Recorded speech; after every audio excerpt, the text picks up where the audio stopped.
Mga puso, DepEd Negros Occidental naman nakabaton sa anonymous complaint may anghot sa ginapasuni kapaltahan sa principal nga nagtiro patay sa mag-asawa sa Banwa sang Kinubaan. Principal, ginabahayag nga nag-ayo pa nga extend ang deadline sa iya sabat sa reklamo batok. Sa iya, yaring balita nga itong gintutukan.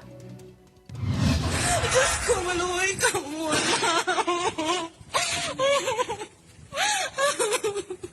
Sa ining nga video nga kuha sa sulod mismo sang Bilbao o Ibico National High School sa Barangay Pook, hinubaan kahapon sa aga. Mabatian ang pagkakibot sa mga saksi sa madugo ang kamatayon sang 3 ka persona sa mismo school grounds. Ginapatihan nga nagkomprontahan ang principal nga si Warren Escosar kag ang co-teacher sini nga si Alvarisa Aroy.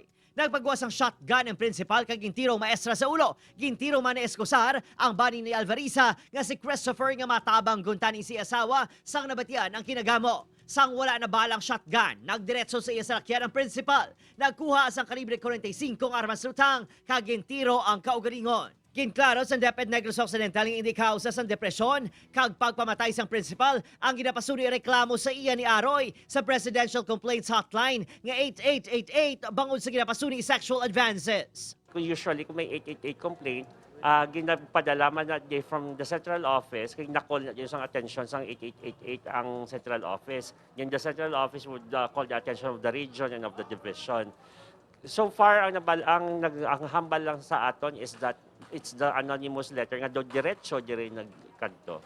Pero sa 888 daw wala. Sang damlag lang, isa ka complaint letter ang nabaton sa dibisyon gikan sa anonymous sender. Batok sa principal, butang ginhatagan ini isang deadline nga makasabat. Nag-ayo pa ini nga extend ang deadline pagkatapos ang Holy Week. Hindi na bago sa DepEd nga makabaton anonymous complaints apang matapos ang insidente kahapon suno kay Arnaez. Hindi malayo nga si Alvarisa man ang complainant.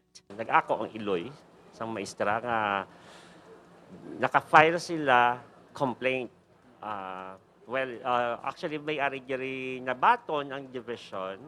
Hindi siya formal complaint given the fact nga it is an anonymous letter. Pero after it was received, the principal was advised to submit his letter of response within 5 days.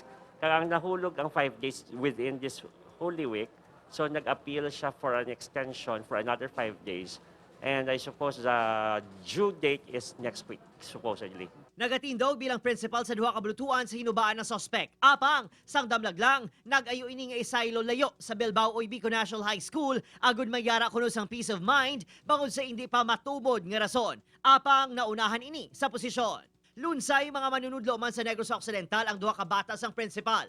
Ang isa nagatudlo man sa BUNHS. Lunsay mga lamharo naman ang kabataan sa mag-asawang Aroy. Kay pasabton kag isang 8888 nga kailangan ma-reply kag to sa ila until such time nga masatisfy sila sang imo explanation.